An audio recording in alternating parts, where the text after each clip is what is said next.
sure that the voice of fish and wildlife agencies are reflected throughout the professional development that we offer. And so the Association of Fish and Wildlife Agencies is the professional organization for state fish and wildlife agencies. So like the Virginia Department of Game and Inland Fisheries, the Maryland Department of Natural Resources. So all of those state agencies are member agencies of the Association of Fish and Wildlife Agencies. And what AFWA does in return for that membership is they do a lot of coordinating, especially in regards to species that cross state or even country lines, borders. But also AFWA has, I like to refer to it as limited lobbying capabilities. So we can do education up on the Hill. And so we work with a lot of representatives and senators on sponsoring bills that benefit state agencies. That's it, Kelly. All right. And so, you know, with our group here, you know, some of you are at AFWA members, state agencies, and some of you are with non-AFWA members, other conservation, environmental education organizations. And that's true with our other coordinators as well. Probably more of them are with state wildlife agencies, but we do have good representation from other groups as well. So now you have gotten to see all of our beautiful faces, and just to talk a little bit about who do you go to when you have a question? And Alena kind of touched on it earlier. You can go to any of us. I am kind of like maybe your first line of defense for just kind of general program questions, and then I can field things to Mark and Alena and include them. If you have questions about curriculum content, if you say you're doing a workshop with facilitators and you come up with a great idea for an adaptation for an activity, or you do something repeatedly and you always get the same feedback and you say, hey, maybe we should consider tweaking this, you can send that kind of feedback along to Mark. And you know, when we update the guides or when we reprint them, we can kind of consider those types of things. Alena, for agency relations, partnerships, she would be the person that you would reach out to kind of have those conversations. But again, at the end of the day, we're a small team, we wear many hats, and you can reach out to all of us. Okay. Let me go to the next slide. Oh, and Silvana is our queen of orders. So if you need to put an order in, if you have a question about an invoice, she can be reached at orders@fishwildlife.org. She also has an email for the rest of her job at AFWA, which is she coordinates the multi-state conservation grants program. But just so she can kind of keep everything in one place, you can send questions or orders to orders@fishwildlife.org. And she is great at taking good care of our coordinators and their guide orders.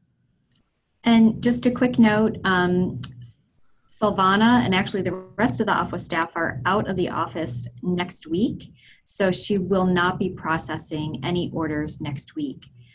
If you do have an order, you probably want to get it in the next 30 minutes because she leaves here at 3 p.m. Eastern time, and she processes the orders once a week. I asked her which day she would process the orders, and she just said one day during the week. So it's not like she does it every Monday or every Wednesday. She's just choosing whichever day works best within her calendar. So my advice to you is really to get your orders in as soon as possible. Yeah, that's a good point, Alena. And while we're on that subject, we ask, and some of you guys know this because we try to tell you this during our initial kind of call with you, is we ask for 2 to 3 weeks notice before you need the guides, and 2 would be putting it kind of close. But we can, Silvana, once they get into the system, it can take anywhere from 2 to 5 days for the guides to actually go from our warehouse in Michigan to wherever you are. So we can get them there pretty quickly, but you know, obviously you don't want to plan on that because things can come up or Silvana can be out or that sort of thing. So 2 to 4 weeks is kind of the ballpark. Does anybody have any questions at this point about guide orders?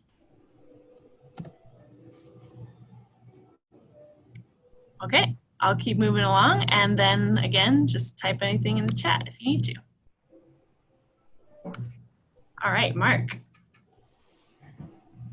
Hey, so I just was just welcoming Sheila. We were texting just now from Great. Arkansas, so welcome Sheila, who just joined us. And I wanted to cover just quickly the history of the program with just a few key dates. And those, 3 of those dates are here in front of you, but 1980 is when folks really started conceiving of Project Wild. The Western Regional Environmental Education Council, REEC, got together with folks at Western Association of Fish and Wildlife Agencies, AFWA, and were interested in building a wildlife-based program similar to what PLT was doing. By 1983, the first edition of Project Wild was launched, and it was also around then that that REEC, or Western Regional Environmental Education Council, became the home base, the national office for Project Wild, that is for administering Project Wild. In later years, REEC became known as Council for Environmental Education, or CEE. And if you've been around a while, you've probably heard about CEE. In 2017, CEE closed its doors, and Kelly and I, who were employees of CEE, moved with the program over to AFWA, Association of Fish and Wildlife Agencies, which in my mind is a lot like Project Wild coming home to the organizations that helped get it started. Another key date recently was in 2018 when we finished updating we published the updated edition, the 4th edition of the terrestrial guide. A quick note about the structure of Project Wild. I think you probably know this already, but of course, AFWA serves as the national office for administering the program, and within AFWA we have a committee structure, and one of those committees is the Education, Outreach, and Diversity Committee that meets twice a year. In fact, next week they'll be meeting in Denver as part of the North American Conference. And then within that committee, there's the Project Wild subcommittee. Project Wild, of course, is also made up of coordinators in each state. Some states have more than one coordinator, like Washington, California, for example. And then we also have a coordinator liaison. That is a Project Wild coordinator who has a special role of communicating between the Project Wild staff at AFWA and other Project Wild coordinators, and helping represent and attending those committee meetings. The facilitators, of course, are all of the folks that you train to help deliver Project Wild in your state, and you might hear us refer to Project Wild educators, that is the people who participate in the training. All right, and I'm going to leave it at that. And again, if you have any questions, just butt in or type them in the text box. Okay, and Alena, I'll hand it over to you to talk a little bit about our agreements and coordinator responsibilities. Okay, all right, thanks, Kelly. So all of you have been through the process of signing the agreement, so you know what's in the agreements. Generally speaking, what we ask of the coordinators is to report numbers to us, and you've probably seen some emails to that regard. The numbers And the type of data we ask for is based on information that we would like to know so that we could either ask for funding from potential donors or write specific grants. And then also information that we think the AFWA, the Association of Fish and Wildlife Agency Board, would like to know. And then the third reason we ask for that information is so that we can continue to support you all as you enact Project Wild, and then also to formulate appropriate goals for Project Wild. In return, we also ask that you recruit and train a facilitator team, and everyone does that differently. So for example, I know in North Carolina, Tanya her facilitators only work at her state agency.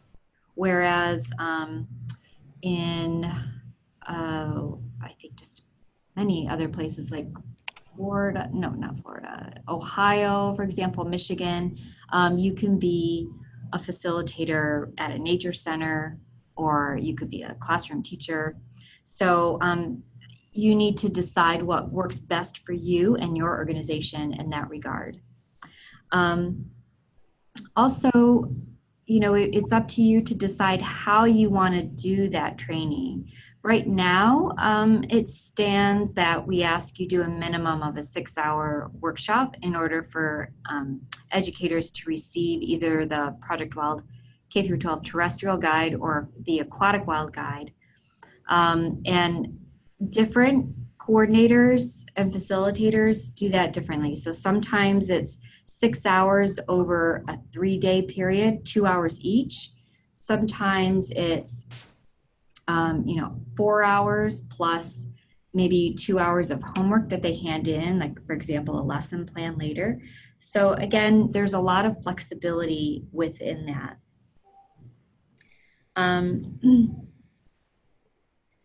So let's see, what else do we want to cover? We do host an annual meeting. We hope you'll be able to join us in Montana this year at Chico Hot Springs. During that time, we share information. We go over a lot of content information, pedagogical, as well as learn about how other folks are enacting Project Wild. And then it's just a great opportunity to hear hear innovative ideas from other coordinators. And I think that's really the best part of our annual meeting is leaving there with some great ideas about how you can implement Project Wild in your state. And then of course, connecting face-to-face with your peers is very helpful in terms of communicating. The rest of the year we have to communicate via email a lot. You've also probably noticed that we do these monthly-ish webinars, and that's just because I don't want to commit to doing it every month. But probably nine or 10 webinars that we host every year. And those are designed, again, to provide you with some professional development in terms of what's going on at the national level in environmental education, what Project Wild is doing at a national level in terms of the subcommittee work that we have that Mark talked about earlier, and other ideas that we have. We rely on the coordinators to provide feedback and input. So right now, as it stands, Project Wild does not have an advisory committee, and that's because we consider you all our advisory committee. If you participated in the last webinar, if you listened to it, you heard that we're putting together some committees, right? One is on Flying Wild, another committee is helping us put together the coordinator handbook, and then there's a third committee that's helping us look at ODEER and make some significant and substantive changes to that particular activity. So those are the roles that coordinators play. And then, like I said, in return, we provide professional development opportunities for you. I know that, especially if you work in a state agency, there may not be a lot of funding or opportunities for you to receive professional development. So we feel it's incumbent upon us to help provide you with the skills needed to enact Project Wild in your state. Does anyone have any questions or comments on that?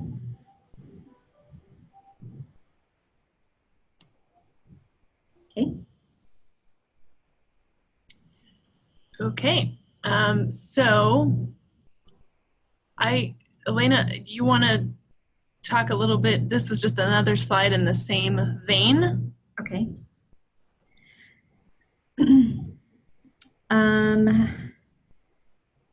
Let's see. I don't know, Kelly, what should I add that I haven't already said? I guess kind of just like Alena was saying, there is a lot of variability in how you train your facilitators. So if you were able to be on the call, our last monthly webinar, Susie was talking about her approach where she had cast a really wide net at first, and anybody who wanted to be a Project Wild facilitator could be a Project Wild facilitator. But she was finding that she wasn't getting such a great return on investment for that, because people they'd love to become a facilitator and get all the guides and have that professional development for themselves, but they weren't so interested in actually leading workshops. And so that's when she started approaching school districts and really targeting district by district and saying, okay, who do you want to be a Project Wild facilitator at your location that can train in-house, basically? And she's had a lot of success with that. So there are a lot of different approaches out there. And as you guys think about how you want to recruit and train or retrain facilitators, just keep in mind that you can take that flexibility to, open it up really broadly, see how that works, or maybe you want to go with Susie's approach and kind of reach out to certain people that you think might work well, or maybe that's in an area where you don't have a lot of facilitator activity already happening. And there can be mentor facilitators too as well. So these are just some different strategies. So you can go to state conferences, and that might be a good place to find folks. Being involved in statewide conservation and environmental education initiatives, just kind of staying in the loop in your state of EE and conservation education kind of helps find that overlap between the people that are already really active in environmental education in your state and those folks who could share Project Wild with others. Okay, I hope that was not too confusing. I will pause for a second to say hello to Sheila like Mark did. And Sheila, would you just say hi and tell us where you work and what city and state you're in? Oh, can you hear me? Yes. Okay. My office is actually in Conway, Arkansas. Our headquarters is in Little Rock, Arkansas. I was promoted in September and was very proud to fill the shoes of Pat Knighton, which is a legend in Arkansas here.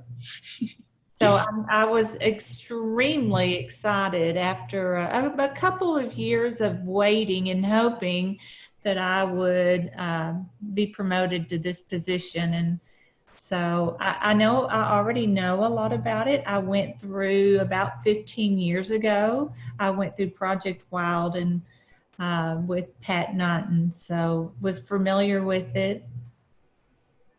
I'm sorry, what else did you want me to? That's good. So, and you're with Arkansas Game and Fish? I am. I'm with Arkansas Game and Fish out of Little Rock. Awesome. Thank you, Sheila. Yeah, with all the state agencies, sometimes I have to pause. I'm like, is it Fish and Game or Game and Fish or Fish and Wildlife? Yeah. Okay, so now I'm going to launch another poll to hear from you guys a little bit about, let's talk facilitators. So maybe, you guys are all kind of new in this role as coordinator in your state. Maybe you inherited a robust network of facilitators. maybe you feel like there's scattered sheep that haven't had a shepherd for a while, or maybe you're starting from scratch. So I'm gonna launch this poll, and let's see, okay. So you can indicate how many active facilitators would you say you currently have in your state?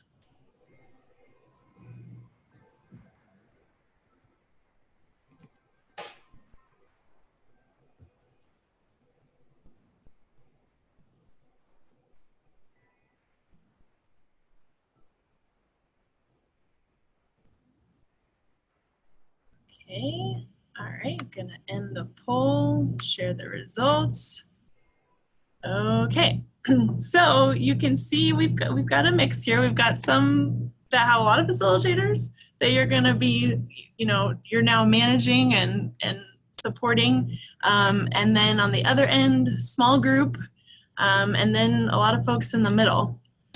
So I will pause for a second and see, just to hear from you guys, would anybody mind sharing a little bit about your current situation with facilitators and how many you have and what you think works really well, or something that you're kind of wondering about how to navigate?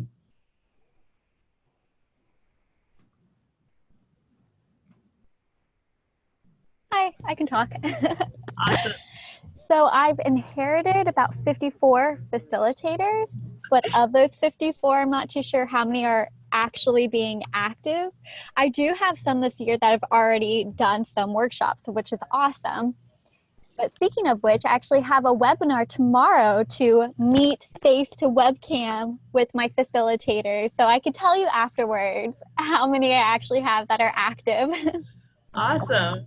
Great. Thanks for sharing, Rachel. And I think the example that you just gave is really helpful in terms of, one kind of next step is like, yeah, you talk about, oh, I have all these facilitators, but how do we keep them active? And I think the webinar that you're giving, that seems like a great example to me of just like a way to touch base. And that's something that Kiki Corey, our Texas coordinator, had echoed on our last webinar of like, she's appreciated our monthly-ish webinars that Alena had started, and so now she kind of wants to implement that a little bit with her facilitators. So awesome. Well, yeah, I look forward to hearing how that goes. Okay, all right, so I will jump in and talk a little bit about your state wild timeline. So this is kind of where, okay, we're kind of talking about big picture about what is Project Wild and what is AFWA, but what are kind of the next steps for you as a new coordinator? So establishing facilitator rules is something kind of right off the bat of when you're kind of introducing yourself to them and getting to know them.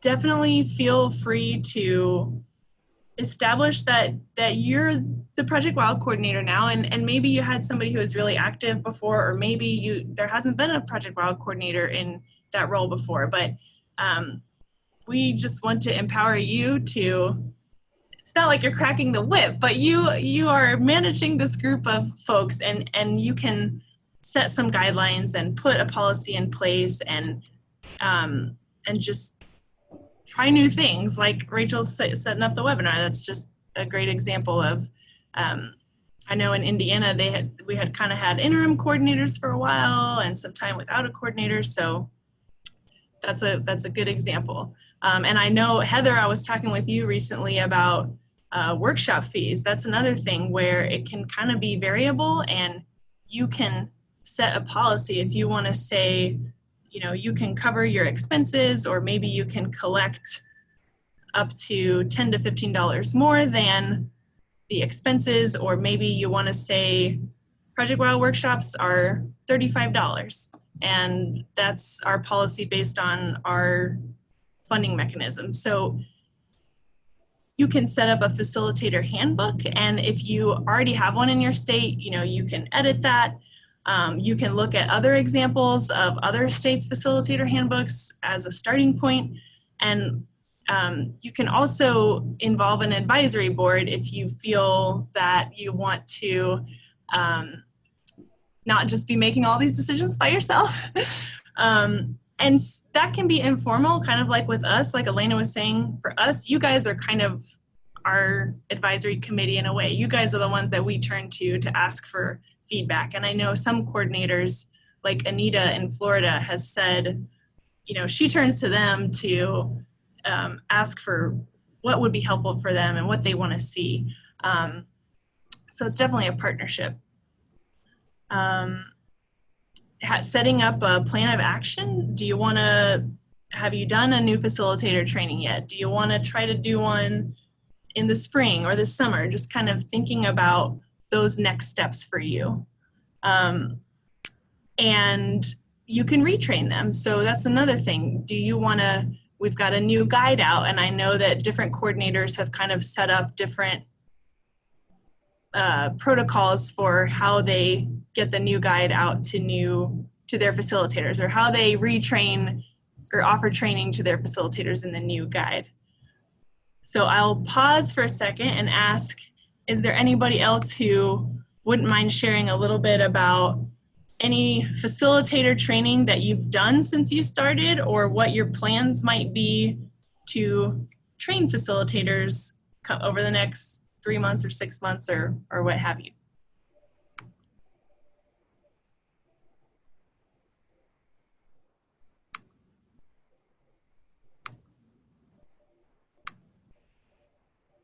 All right, don't be shy now.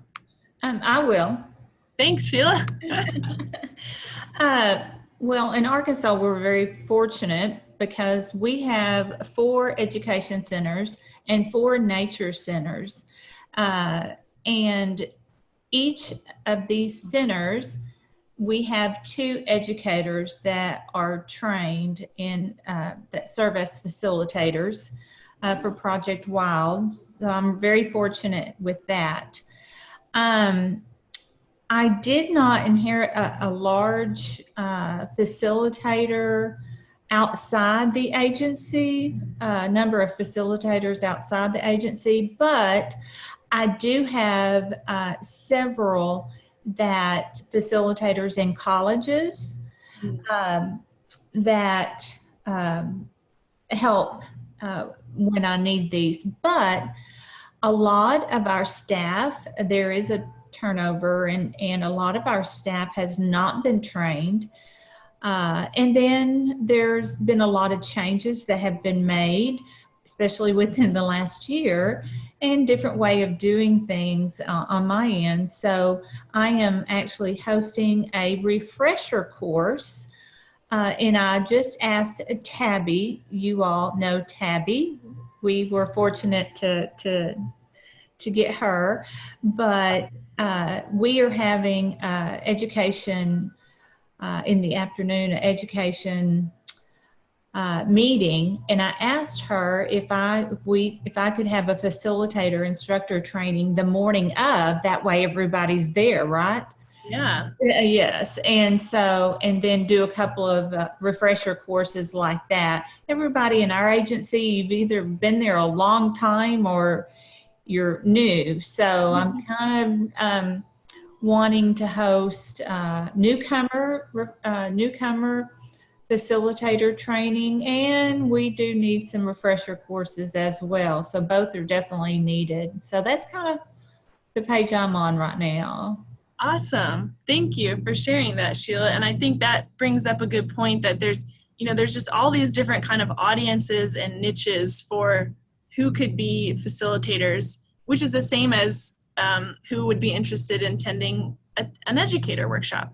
But the example you gave, Sheila, about your staff and turnover and wanting to get some of them trained, I've definitely seen that happen before in other states, where whether it's like their district wildlife managers and game wardens or their state park staff, sometimes those audiences are great people to, maybe not all of them would be facilitators, but to set up a workshop for where they're trained to know what Project Wild is, know the resources that the agency has in that capacity. And some of them, like maybe more at a state park than a wildlife officer, but could be facilitators that might offer workshops as well. So I think that's a a good way to think about the in-house opportunities and the external opportunities.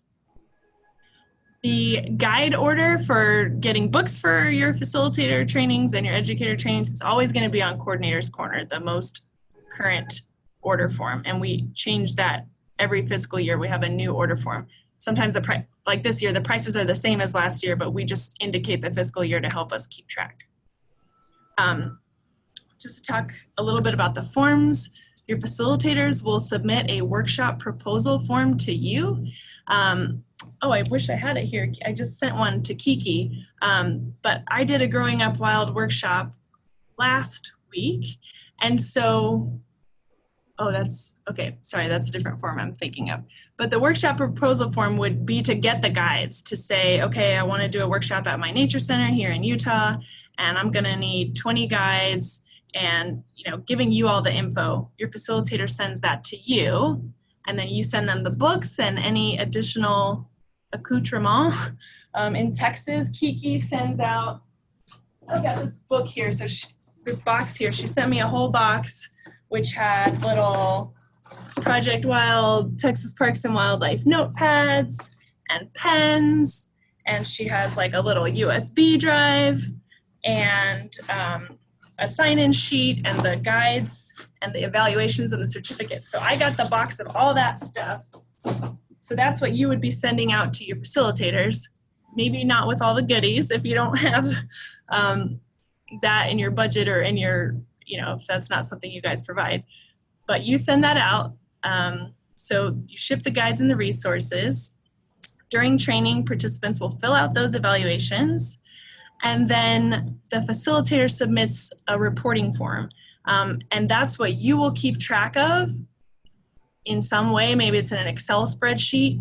And so that when we ask you for your annual report at the end of the year, you have that all tabulated up and you can tell us, okay, we had 40 workshops this year and we trained 800 people or whatever the numbers may be. So you get a workshop proposal form that the facilitator submits to you, a report form after the workshop happens from the facilitators, and the evaluations. So those you keep on file in your database, like I just said, but we don't need those forms. And same thing with the evaluations. We might ask for some of that data, like how many male versus female facilitators do you have, or how many like demographic data on the facilitators, but we don't collect any of those forms. And the evaluation in terms of the content of the training, like how it went and everything, that's for you to kind of keep tabs on how things are going with your facilitators and what participants are saying works well or may need improvement, which can also help you tailor the professional development that you offer to your facilitators. Okay, keep an eye on the time. We got about 10 minutes here. So speaking of facilitators, I'm gonna hand it over to Mark to talk a little bit about managing that group of folks. Hey, there's a lot to consider here. I'm gonna try to keep this in 4 or 5 minutes. I have 6 action words, 6 verbs that I just put in the chat box to consider as you're taking care of your facilitators. This overlaps with a lot of content that Alena and Kelly had covered with your responsibilities, but think of these as ways to help you meet those responsibilities. And also think of all of these steps as what a model state Project Wild program would look like. If you're able to do all of these things, you would have a really great, strong model. So those 6 verbs are communicate, train, evaluate, provide, partner, and recognize. Okay, so now I'm looking specifically at these bullets under communicate, marketing, advertisement, and also second bullet, serving as the information hub. Okay, so connecting people together. Webinars are, growing in use, and you might consider doing that as well. A quarterly newsletter, for example, or a listserv is also a great way to connect and communicate. Marketing is a key piece that really can help you maximize the reach of Project Wild in your state. We do some of that here through social media, and you can build off of our efforts, but if you have a statewide social media for Project Wild, that will go a long way, and you can connect the two and, forward on content that we produce. And likewise, we would do the same when we receive your content. Third bullet down is conducting annual trainings for facilitators. And that can include like a mentorship program where you're partnering people up to help, more seasoned facilitators mentor the newcomers. And then fourth bullet down, advanced trainings. And oftentimes those are in the form of facilitator trainings or retreats. So, an extended weekend, for example, or part of a larger event like a state environmental education conference. Okay, so your state affiliate for NAAE, for many of you, is your best friend for maximizing your reach. And then the fifth bullet down is we get into evaluation. So in this example, we're talking specifically about looking at your training evaluations, the forms that educators would fill out at the end of a training, and that will give you feedback about how your facilitators are doing. You might also think about evaluating in terms of like a statewide gathering of information about your Project Wild program. You might have other ways to do that, like sending out a survey to facilitators and to those educators that have been trained. That kind of information can also help you create an annual state report, or provide information to your agency on an annual basis that will help support your program. And then the next bullet down, and this is where we get into providing resources. So maintaining, a web space to let people know about your program, for facilitators to get resources, save a lot of time in taking calls by steering people towards the website. I already mentioned the newsletter. So next one is partnering with others. So partnering through, for example, state environmental education certification programs, Master Naturalist, National Association for Interpretation, etc. And then last, a recognition program. So one way we can help do this is once per year we will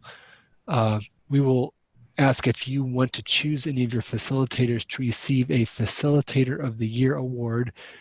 We can produce a certificate and then we can provide it to you, and you can pass it along however you like. It might be during an annual meeting of your facilitators, or you might mail it to them, but that's a service that we can provide for you.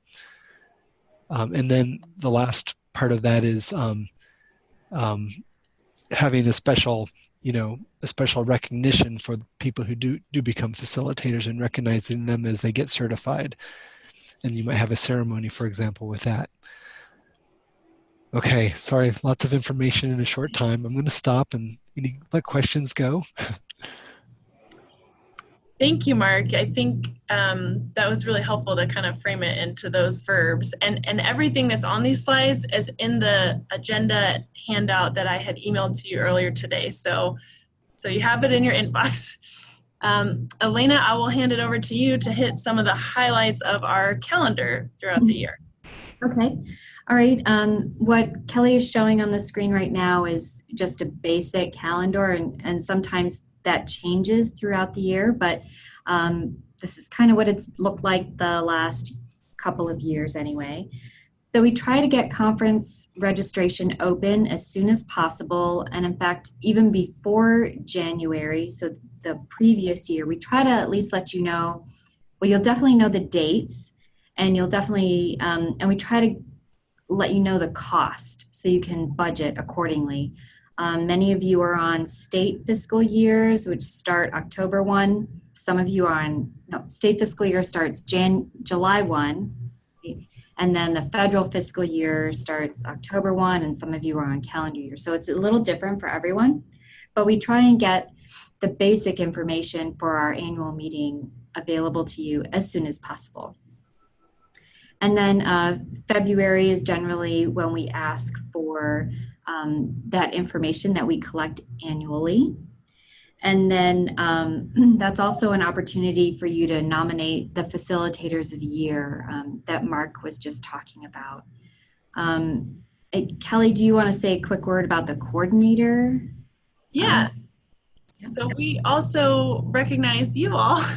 We have an Outstanding Coordinator Award every year, and people can nominate themselves. So it's just, don't feel like you have to sit in the wings and wait and hope that somebody nominates you. You know, nobody knows as much about what you're doing as you do. So you can self-nominate. Sometimes groups of coordinators will get together and nominate someone. We also send out that info to your supervisors if we have their contact information, and solicit nominations that way. Thank you, Kelly. And then in March, the Project Wild Subcommittee meets at the North American Wildlife and Natural Resources Conference. The location of that changes every year. Anyone is welcome to attend. The minutes to that meeting is always posted on the AFWA webpage, and I also forward that out to the coordinator listserv as well.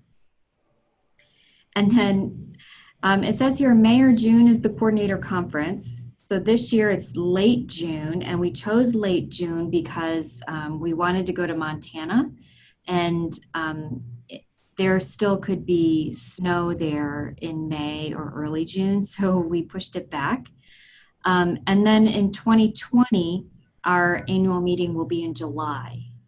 So again, these are all just estimates, but we shoot for May or June. In September, it's the AFWA annual meeting, and again, the Project Wild subcommittee meets. So that subcommittee meets twice a year, and again, I will share all the minutes and everything with all of you. We do have the monthly-ish webinars, and one thing I forgot to mention also is we have what's called the Director's Line newsletter that the Association of Fish and Wildlife Agencies puts out. And this year, we're starting something new, and it's called the State Highlights. So if you work for a state agency, I'm choosing one state agency each month to highlight some of the work that they do. So if you work at a state agency and you're interested in being in the director's line, so this is something that goes to all of the directors of the state fish and wildlife agencies. So all the wildlife directors at those state agencies receive this. So it's a nice way to communicate with what's going on with Project Wild, but then again, really focusing on the work that we do within the different state agencies. All right, thank you, Alena. And this is the last slide of kind of content that we'll share with you. I know it's 1 o'clock right now, so Mark, I'll ask you to quickly touch on these, and then we can hang on for anybody who has questions, but we respect that you guys have to roll. Sure. So, you know, at AFWA, we're also trying to use those same 6 action words to support you all. And for what we provide for you all, here they are. So the Coordinator's Corner at projectwild.org, go to the bottom of the page and you will find a link to Coordinator's Corner. And then you can see the example of your username as well as your password here on the second bullet. So it's, you know, initial and last name. And then we also host monthly-ish Project Wild webinars. So for all Project Wild coordinators are invited to attend, and with a different topic each month. We have a listserv, as you probably know by now. We will be, as Kelly said, taking nominations for Outstanding Coordinator that will be awarded during the annual conference. Next bullet, if ever you need a letter of support from AFWA to help you with grant funding, to help support your Project Wild program, just let us know. Happy to help. And we also help arrange for one of you all, one Project Wild coordinator, to be that liaison to help in communication flow between AFWA and all of the coordinators around the country. All right, thanks, Mark. So I do want you guys all to have some time to think about, you know, digest all this and think about your next steps. So I'll send out an email as a recap after this to help encourage that, but again, being respectful of time. Does anybody have any questions? I'm interested, this is Sheila, and I'm interested in the newsletter. If someone has a newsletter that you would recommend, or if they could send it to me, we have not had a newsletter since Pat started this, but I really think that's an avenue I want to pursue. Yes. And Yeah. the webinar. I love the webinar idea. Yes. I'm glad that you brought that up, Sheila, because we have talked about that before. Oh, I think I stopped sharing. Oh, it's the end. Okay. We have talked about that before, wanting to get on all the coordinators who have newsletters. We want to be on those newsletters as well. So I will send a call out on the listserv and just say, hey, I'll ask them to email me if they have a newsletter so that we can get on it. I know that in Texas, Kiki does have a newsletter for, I think both, one for facilitators and one that's kind of a more broad, like Project Wild and education within TPWD agency. So there definitely are examples out there that we can share, and I will reach out to folks to get more of those examples. Thank you. Yeah. Any other questions?